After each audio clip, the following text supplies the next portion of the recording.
we're nearly on 700 followers. So I was doing a quick calculation, and we're getting about 3 followers a day. But you know what? It's not bad. So we're looking at about another. What we got 300 followers to go. So Another 3 months. 100 days. Yeah. But you look good in it, though, mate. You said that you were like one of the clips. You said you felt like you were more attractive.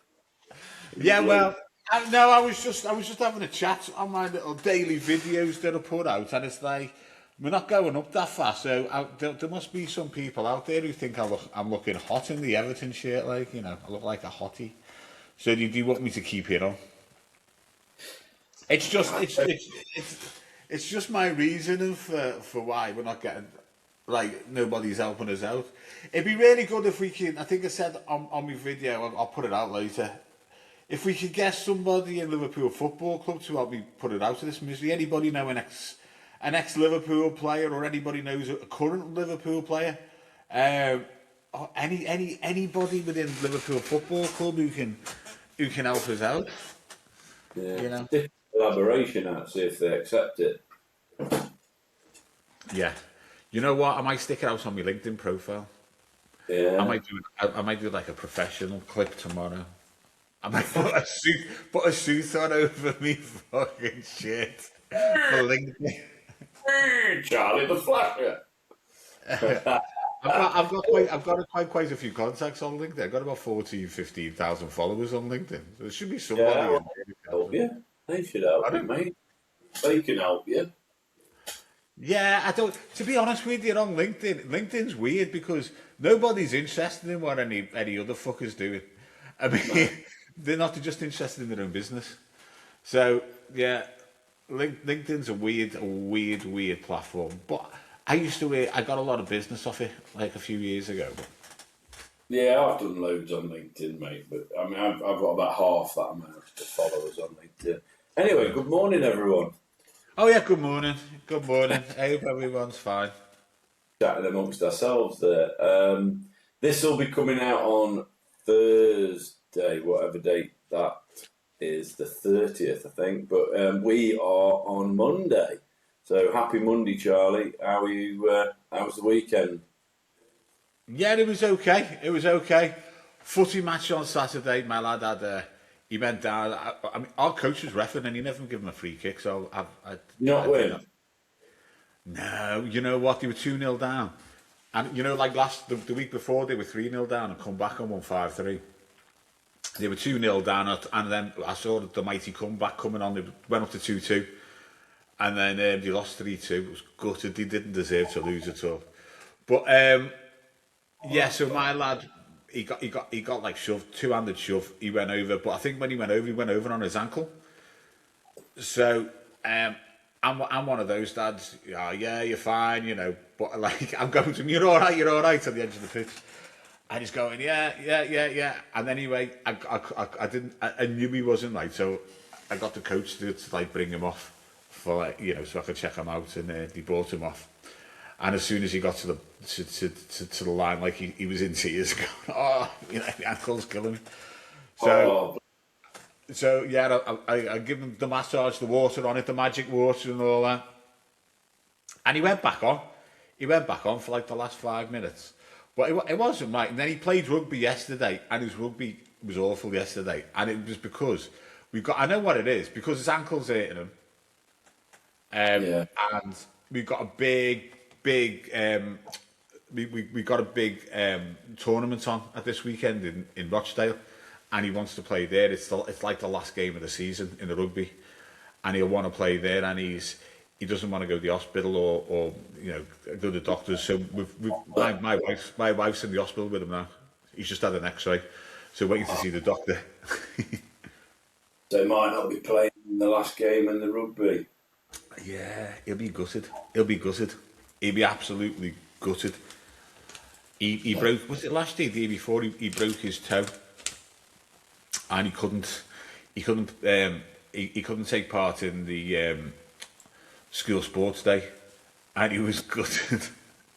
Oh, He carried on playing rugby, but school wouldn't let him play, wouldn't let him go in the sports day. Yeah. It happens though, doesn't it? Bless him. Yeah, yeah, he's like me. I'm an accident waiting to happen. I've been. I don't know if I've mentioned this on the pod before. I've been to like Sharm el Sheikh in Egypt, and I've fallen down the same fucking hole twice on a Told me pavement. that, yeah. So, Yeah, different visits. different visits. Yeah, like 18 months, 2 years apart, and I fell down the same hole. Crazy. I'm an accident waiting to happen. I really am, bad.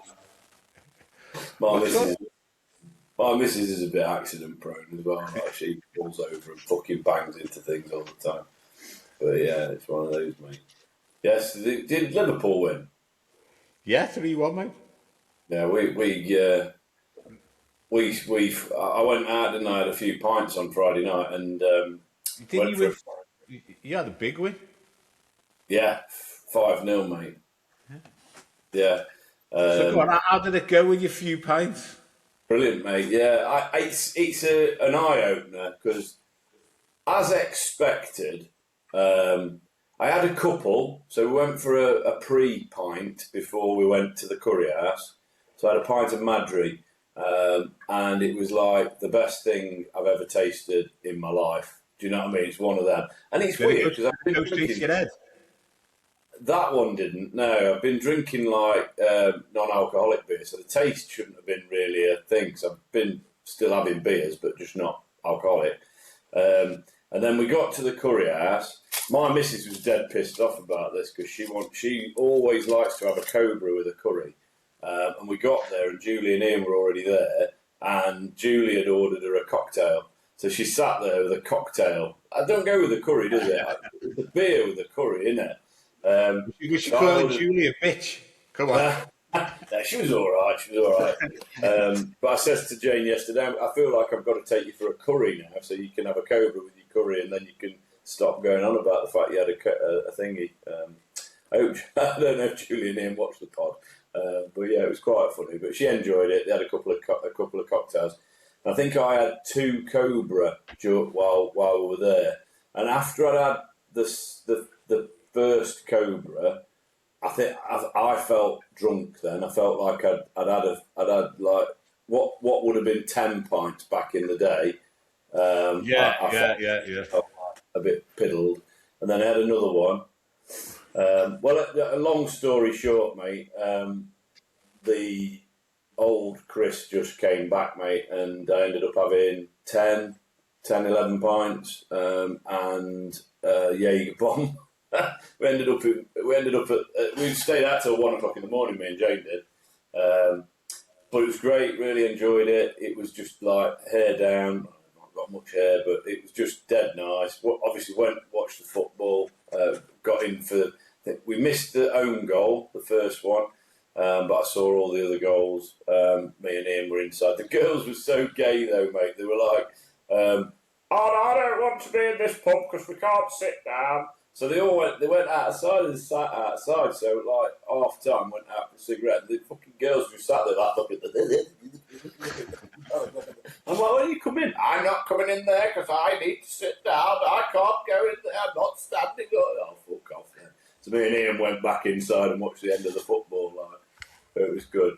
But I think it's like what it's done for me is it's made two decisions for me really. One is that I am definitely going to have a drink now and then, but the second thing is I'm going to make sure that it's like I'll go for a pint if it's something out of the ordinary. Like I'm going to my mate's wedding in a couple of weeks. I'll have a pint there.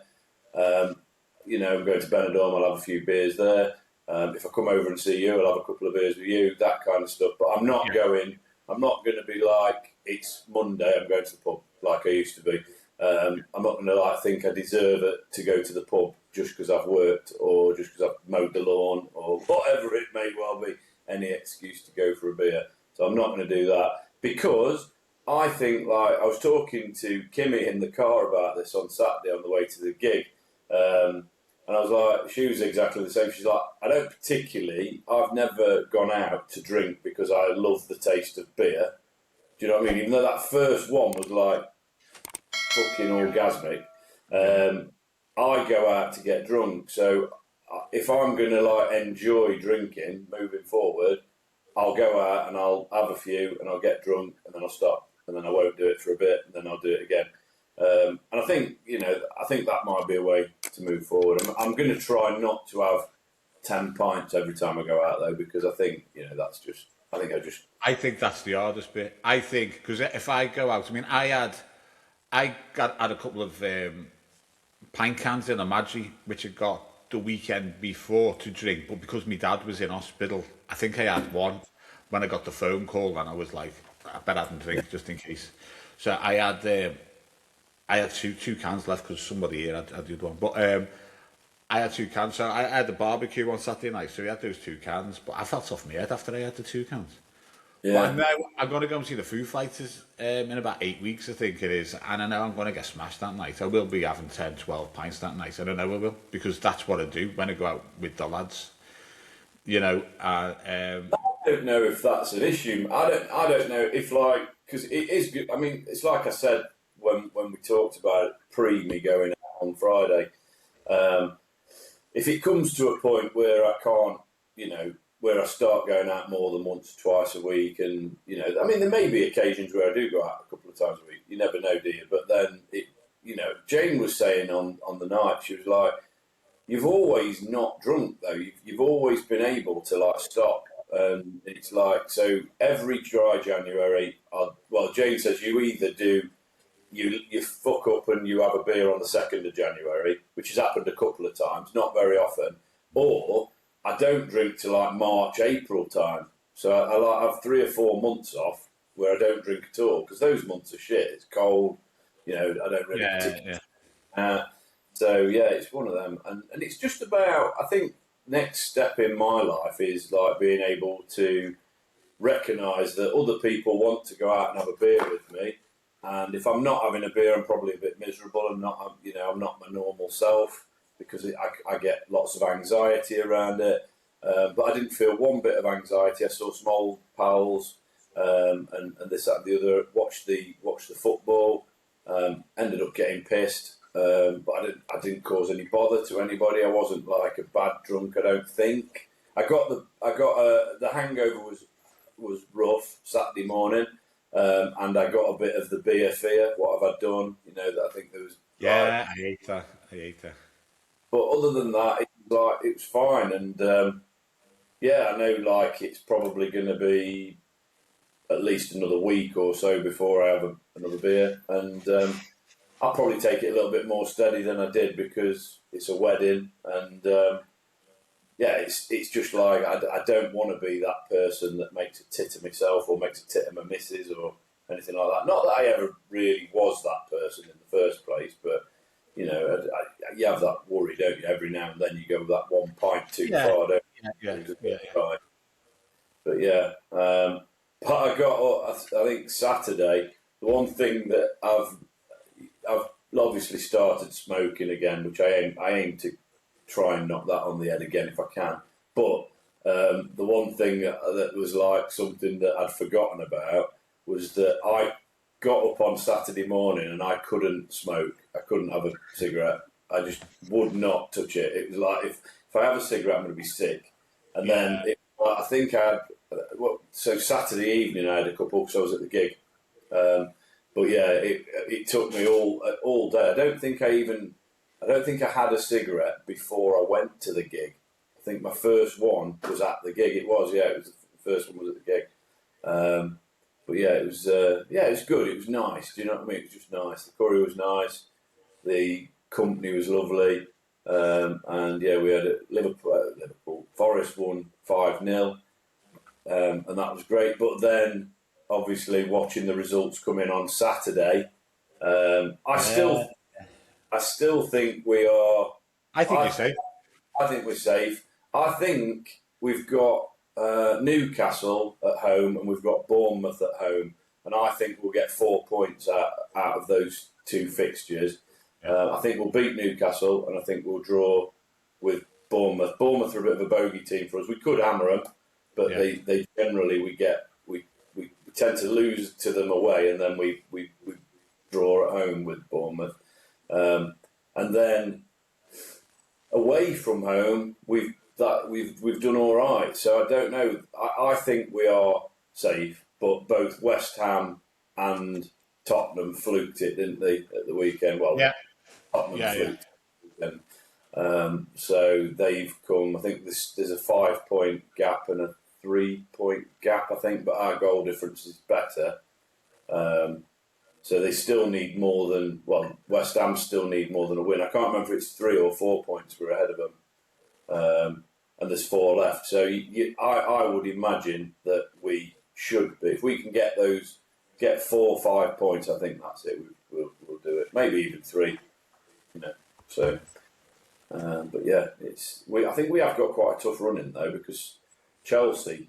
I'm hoping Chelsea get into the final is going to think they're going to think to themselves, well, we want some silverware now, so they'll focus on that rather than us. They should do, yeah. If you were Chelsea, you would do, wouldn't you? Yeah. So. Yeah. I mean, Liverpool won on Saturday, but I mean that we had our third choice goalie. Is this Freddie Woodburn? I think his name is, and he was unlucky not to get a clean sheet. Actually, he made some fucking outstanding saves. He was unlucky to not get a clean sheet. I think the second goal was it the second? Yeah. So we were 2-0 up. So Isak scored. Yeah, mad. Isak scored. I'm just looking at the league now. I'm just looking at the top of the league, and you're firmly in those. We're fourth now. Yeah. We're going firmly in those places now, because to drop out of them, Brighton are only on 50. You're on 58, so I can't imagine you dropping out of that top 4, top 5 now. Villa are on 58, but and I'm hoping that Villa now are kind of thinking we need to make sure we stay in the top 5, and that might fuck them up for Thursday. So yeah, wait and see. Just wait and see. But yeah, all very interesting coming into the end of the season now. it's the best bit, isn't it? It's like the best bit of the season. Yeah, like yeah. You've obviously got transfer windows and stuff like that, which are quite exciting. But I think after last year's transfer window with Liverpool, they really fucked me off over all those signings. It was stupid. Yeah. Anyway, so the big news over the weekend. I don't know if you saw it with all your gigs. Maybe not. Somebody tried to fucking assassinate Trump again. Allegedly. I heard about that. Allegedly. I saw the video again of the first one, and there's no way that was even an assassination attempt that way. I thought that was staged. What happened then? So this guy runs through all. He's at some Hilton hotel or some hotel, whatever it is, and he's at some function. They're all there. Most of his, all of his fucking cabinet are there, or a lot of them are there. And this guy rushes through security with armed to the teeth, with fucking knives and guns and shit. And he never got anywhere near Trump, because they took him out. They never killed him. They arrested him. He's going to court today. So I think a lot of it's going to come out, isn't it, over the next sort of few days. But it just seemed, again, just looking at the photos and the images, it just seems so staged. Yeah. It just feels so desperate. The problem is, because we don't believe a fucking word he says. It's like the boy who cried wolf, isn't it? He comes out with so much bollocks, and there's so much bullshit around him, surrounding him. You don't know what's fake and what's real. No, isn't it? It's mad. The world of politics is just so conceited and deceitful. It's bullshit. Well, it's taking everything away from Iran now. Yeah. It's taking everything away from Iran. It's taking everything, a little bit further away from the Epstein files. But I mean, apparently in Iran now, I think it's this week, Congress have got to vote. I think it's been 60 days or 90 days or whatever. Congress have got to vote on whether to carry on with the with this war against Iran. So Congress have to get involved now. So he can't do anything else now without Congress's approval. Yeah, it's mad. We just slightly off topic, because I never knew this, but Were you a wrestling fan? You're a wrestling fan, aren't you? Were you when you were a kid? Yeah, but it wasn't the WWE stuff and all that. It wasn't the WWE, WWF or anything like More that. the Mine English was like wrestling stuff. Giant Haystacks, Mick McManus and all that, Kendo Nakasaki. Yeah, because you couldn't remember my judo teacher, could you? The grasshopper. The grasshopper, mate. Honestly, he taught me judo, and he was a wrestler. He was in the English wrestling. It used to be on a Saturday afternoon, didn't it? But I am talking WWE, WWF. Well, it's WWF. Yeah, I mean, I know a little bit about that, because, go on. So it's Hulk Hogan. So Yeah. I watched the documentary on Hulk Hogan. Is it on Netflix, is it? It's on Netflix. Yeah, I mean, they filmed it I think it was just before he died, because he died. I think it was March 2025 or something like that. He died. It's about a year ago now. I was a massive Hulk Hogan fan when I was a kid, like, and one thing that did come up though, I thought the Ultimate Warrior was a lot bigger than what he was like as a wrestler, and apparently he was a complete flop. He was supposed to come in and take like the mantle from Hulk Hogan, but he wasn't big enough. He wasn't like there enough to do it. But the point was, I didn't realise this about Hulk Hogan, but he was quite pinnacle in getting Trump re-elected. Did you know that? Or was he? Yeah, like if you watch it's in the last episode of the thing. He went out and he like did a big. He was campaigning for Trump, and they reckon there's like a voice message from Trump, and he's like, "Thank you, Hulk. You came in. Yeah. You overnight increased my polling. It's great." I've got to say, your Trump sounds like Michael Jackson. Yeah. Not your fart, by the way. We had some cookies, and you overnight increased my polling, and then I fingered your asshole. Yeah, and then I got shot in the fucking ear, and it looked oh so fake. Yeah, but he was quite. I don't think he like got in. I don't know if politics was going to be his thing. I don't know if he was, because he'd said at one point that he was going to be president of the United States. So I don't know whether or not he kind of got into it over that. But yeah, there's a big thing where he goes to a big Trump rally, shall we call it. And he makes a big speech, and he's like, I'm telling you something, he used to do that was a big thing. You need to vote Donald Trump. Get our America back. USA, and all that bollocks. But the documentary was great. But it was just because you mentioned Trump, I thought I'll mention that. But he had like a really tempestuous life. Hulk Hogan did, and to achieve. Like, I think he was the one that put wrestling on. Oh, yeah, everybody had the Hulk Hogan. Everyone had the Hulk Hogan. And I know you've got, like, I mean, my favourite wrestler of the day was The Undertaker. Yeah.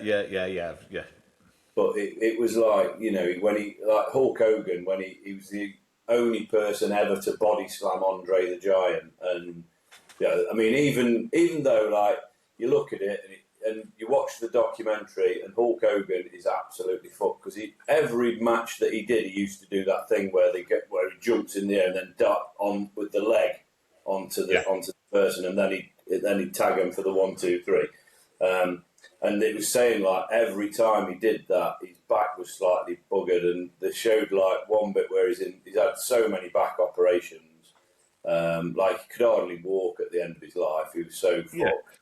I mean, he was 70 odd when he died, and he was wrestling into his 50s, I think. But even though this wrestling is staged, and we all know it is, I mean, they still go through a lot. They're still athletes. They're still athletic, aren't they? Well, we had David on, didn't we? And he was kind of saying, when I first met him, I said to him, so it's all fake then, isn't it? And he's like, I've had broken nose, broken ribs, my back's buggered. Because, no matter what who in their right mind is going to run, hit the ropes, and then, like, jump on top of somebody and not do themselves some kind of damage? It's mad. You've got to train for it, haven't you? You need to learn how to fall properly, how to land properly. Yeah, it's all choreographed, but it's like mad. But like I felt it was a bit of a sad tale because he was great, and he said like I should have probably when he was sat and he was quite buggered, like and probably only a year ago or just over a year ago they filmed the end of the documentary, and he was kind of going, if I'd have gone into the movies and taken that more seriously, maybe I'd be able to walk now and stuff. So it's quite a sad tale, and his dad didn't really give him approval until he was massive in the wrestling, and then he's on telly with him telling him he loves him and he's dead proud of him and this, that, and the other. But he was kind of like, I think he had a really rough upbringing, and he was with the Linda, I think her name is, his wife, for a long, long time, and then he had an affair with like somebody who was his daughter's age. And that broke the marriage up, and this, that, and the other. He had a sex tape released on him. The whole steroids thing really hit him as well, because he came out, he denied having taken steroids, and then later on admitted that he'd been taking them for like decades, and this, that, and the other. But anyone out there, like if you're, I don't think you even need to be into wrestling to enjoy it, because it's quite a I spotted that at the weekend. Have you seen a film called Iron Fist? If you're into wrestling, watch a film called Iron Fist. It's about this family of wrestlers. It's really, really good. I've seen The Wrestler. That was shit, wasn't it? Yeah. That one with Mickey Rourke. Mickey Rourke, yeah. But have a go at Iron Fist. Iron Fist is really good. But talking about like celebrity deaths and that, we started as a family to watch the Harry Potter series at the weekend. Oh yeah. So we watched the first Harry Potter, and I was watching it, and like half the actors in there are dead. Yeah. So Richard Harris, if you're looking at the first one, Richard Harris, Rick. I was going to say Wakeman. It's not Wakeman. I know what you mean. Maggie Smith, is it? Maggie Smith. Yeah. Rick. Hagrid. What's Hagrid? Robbie Coltrane. Yeah. There's some. I can't remember. Like the opening scenes, it's like, God, you're dead. It's like, oh. I love the Harry Potter films. I absolutely adore the Harry Potter films. The only thing I would say is that the first 2 or 3 are Chris Columbus. So he's the guy who directed Home Alone and stuff like that. Very PG. It gets darker as it goes on. Doesn't it? Yeah. Does Steven Spielberg take it over, I think, or something like that? I don't know. I've never really been into Harry Potter, but the kids are into it, aren't they? So I thought, I'll give it a whirl with them. What is Snape's name? Rick. I might have got Wakefield on my head. That's that. Not Rick. He's into music, isn't he? Snape. Yeah. Rick. Rick.